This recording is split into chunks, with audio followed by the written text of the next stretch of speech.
Welcome back to the channel where we explore African history, culture, and worldviews beyond the mainstream narrative. If you're interested in deeper insights and helping this project grow, consider becoming a fan. Your support allows us to continue creating well-researched content and make this knowledge more accessible to everyone. Now, today's video poses an important question, one that challenges how we typically think about religion's influence on mass movements of people and the building of civilizations.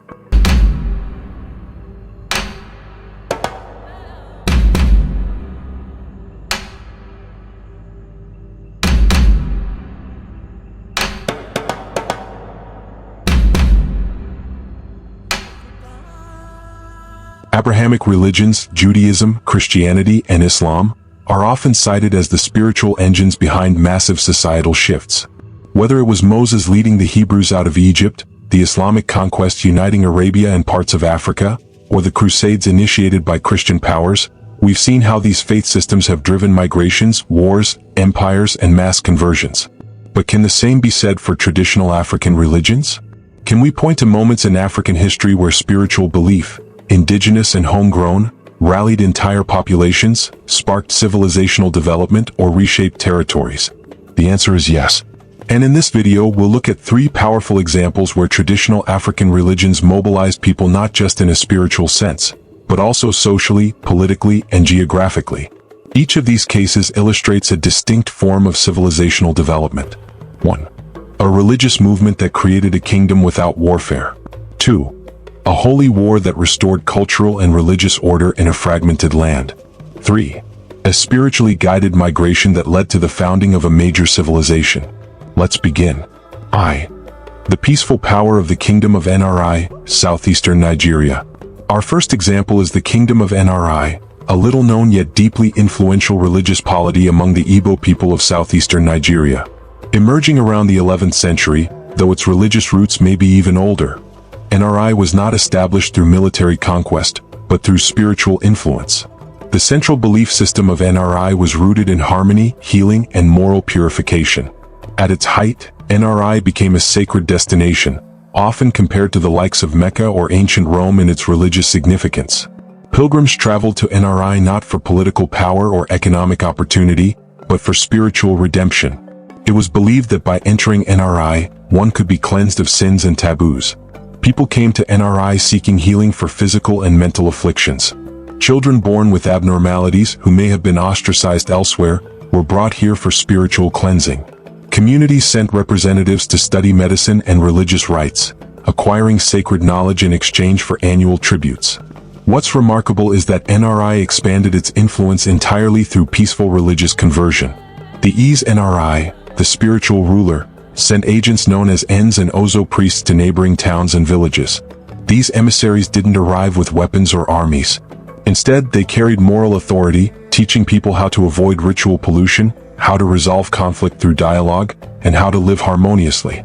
In time, Nri became a loose but far-reaching religious commonwealth, binding together different Igbo communities through shared spiritual law rather than centralized political power. The priesthood acted as the guardians of this moral order, rejecting violence, slavery, and exploitation. Yet the very success of Nri's non-violent expansion eventually made it a threat to neighboring kingdoms whose political systems relied on warfare and conquest. Over time, as regional powers like Benin expanded militarily, Nri's peaceful model began to decline. But its legacy stands as a rare and powerful example of how religion alone, without armies, can build and sustain a complex society. 2. Kushite revival, the Holy War of King Piye. Our second case takes us further north to the Nile Valley during Egypt's Third Intermediate Period, a time marked by political fragmentation and religious disarray.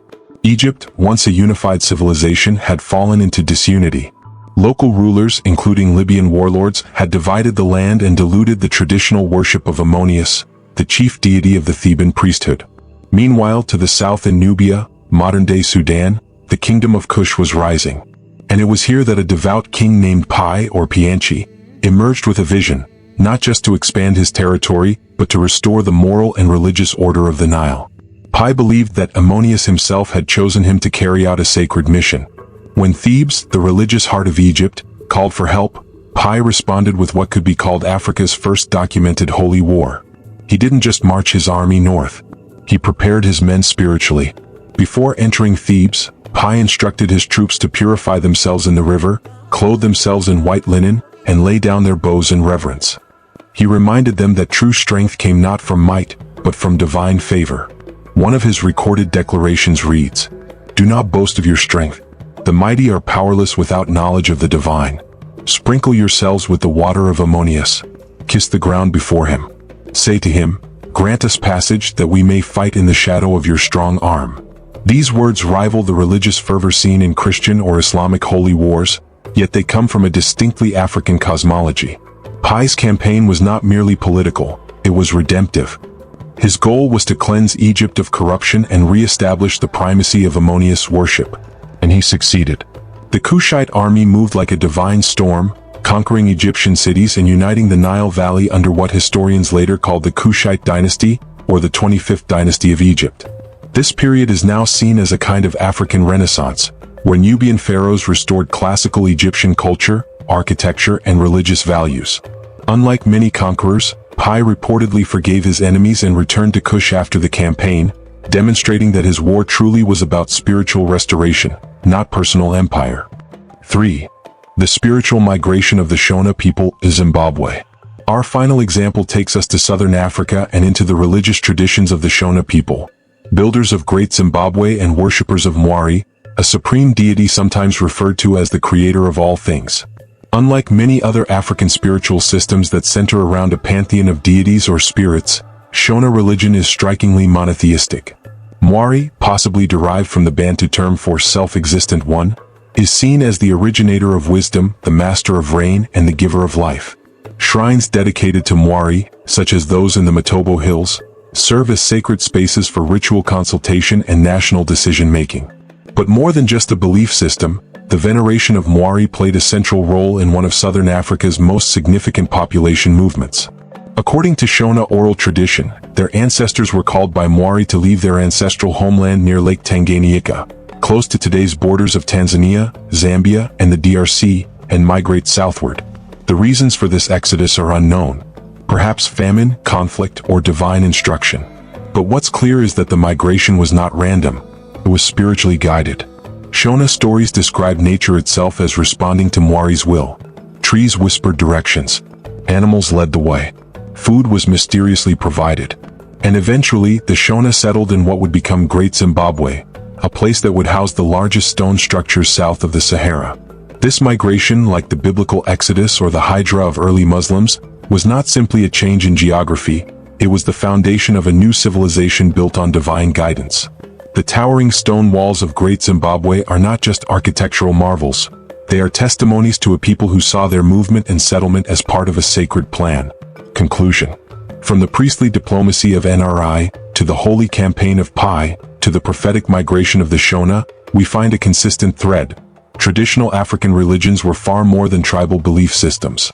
They were engines of moral order, political unity, social reform, and even civilizational transformation. And perhaps it's time we speak of them with the same reverence we reserve for the Abrahamic faiths. They mobilized people. They built nations. They offered spiritual meaning in the face of crisis.